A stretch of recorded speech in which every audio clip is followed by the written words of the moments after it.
Ashwin here, also known as the Tarzan Boy. So today I'm here to show you my 6 go-to core exercises. Guys, remember, core is not just 6 packs.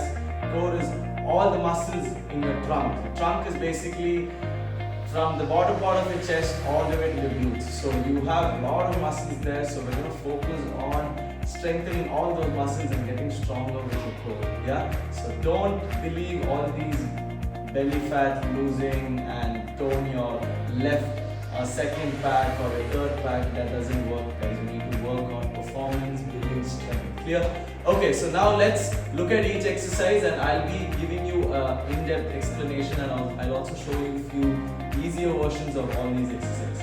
Ready? Let's begin. The first core exercise is plank knee tucks. So start from an elbow plank position. Just be conscious about your hip, don't lift it too high. Now from here, bring one knee close to your elbow, touch it and then take it back. So when I'm bending my elbow and when I'm bringing it in front, I'm making sure the knee is pointed outwards and I'm going slow. Don't do it like mountain climbers, guys, where you're going too fast just for numbers. You need to focus on the form, the quality. So hold the plank properly and then perform this. I'm sure beginners can do this, intermediate level can do this, so I don't have to really show you any regression. The regression would be to train in elbow planks. So the next exercise is hollow body. So hollow body is basically getting your entire body into a boat shape. So you can see my toes are pointed, my hands are extended above my head, and I'm completely curved. So the hollow body focuses more on a posterior tilt on your hip and opening out your shoulders. So this is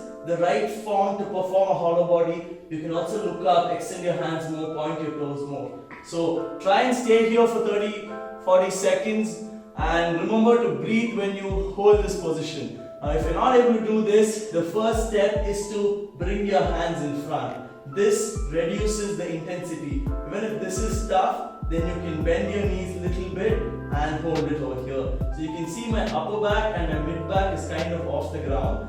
And if this is too tough, then you need to go into a V-sit hold with your hands in front. Train in this position, get better, and then move on to hollow body. The third one is jackknife. So this is a progression of hollow body, but I'll also show you a regression that will help you to get into jackknife. Okay? So jackknife starts from a hollow body position. Now from here, you're going to come up, touch your toes and go back. So focus on performing a crunch, and every time you crunch, you're going to touch your toes. And try keeping your knees as straight as possible while performing it. So when you do this, focus on going back slowly. As you can see, certain reps, I was missing rhythm. That's perfectly fine. The goal is to get your leg and your hands up and get into that compressed position, and while going back you need to build good control. So the regression is to do V-sit crunches. So you basically start from this position, you lean back into a hollow body position, then come up where your knee goes close to your chest and then go back completely. So work in this movement for a while. Once you get stronger, you can switch to hollow body or jackknife.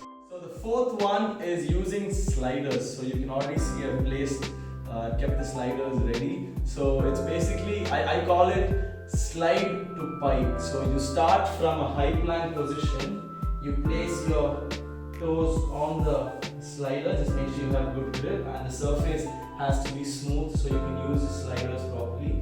Get into a high plank, and from here you're going to slide, drag your legs close to your hands into a pike position and then slide back into a high plank. So while doing this, try and keep your elbows straight and use your core. You can see I'm hunching my back, I'm still maintaining a posterior tilt, so all my core muscles are engaged, and then I'm sliding it back into high plank. Don't worry, I also have a regression for people who can't do slide to pike. So start again from high plank, and from here slide your knees close to your hands and then push it back. While doing this, try not to shift your weight back. You need to always keep your weight on your hands. That's the entire motive while using sliders. So the weight stays on your hand and then you use your core to move your legs.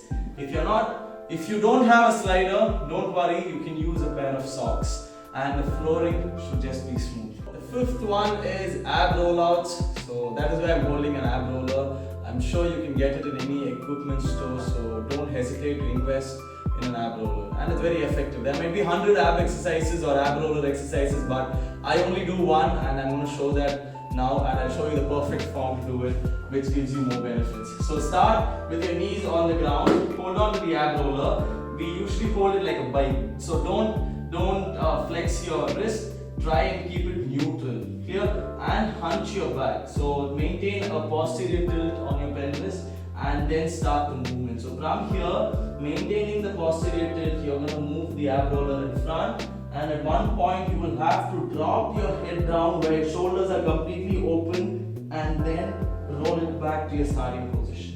So when I start doing this, I'm not arching my back, I'm not letting go of that posterior tilt. So you need to always maintain that posterior tilt while moving with an ab roller. So a regression is to not go too much in front. You can always go halfway, but lean in front. Put the weight on your hands and then roll back.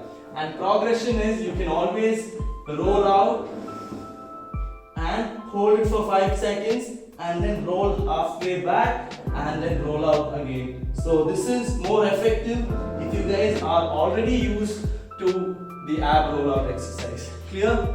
So let's look at the last one quickly. Last and final one is hanging leg raises, and I would say this is the hardest among all 6, but if you're able to perform the first 5 with clean form, then I'm sure you'll be able to do this one also, and I'll also show you a regression. So you just need a bar or a loft, anything that you can hang from, even rings will work. Start from a dead hang position, and from here try and keep your legs straight and then take it all the way up, touch the bar and come back down. So the goal is to do it with clean form. Alright, so try not to bend your hands, try not to bend your legs. If your legs are bending a little bit, that's fine, it might be because of your flexibility. And the regression for this would be knee raises, but don't just do the normal ones where you're just lifting it till your hip level. Try and lift it close to your chest, so you're working on your core properly. Alright, because in leg raises you're not only lifting your legs up, you're also lifting your hip a little bit up. So you need to get that habit of engaging your core and learning how to lift your hip up from a hanging position. So when you do hanging knee raises, it has to go all the way to your chest and then drop back down to a dead hang. And one more regression that you can practice is half leg raises, where you lift your legs only till your hip level and then drop it back down. So you can also work here, you can also hold it for a while and then drop it back down. Clear? Thank you.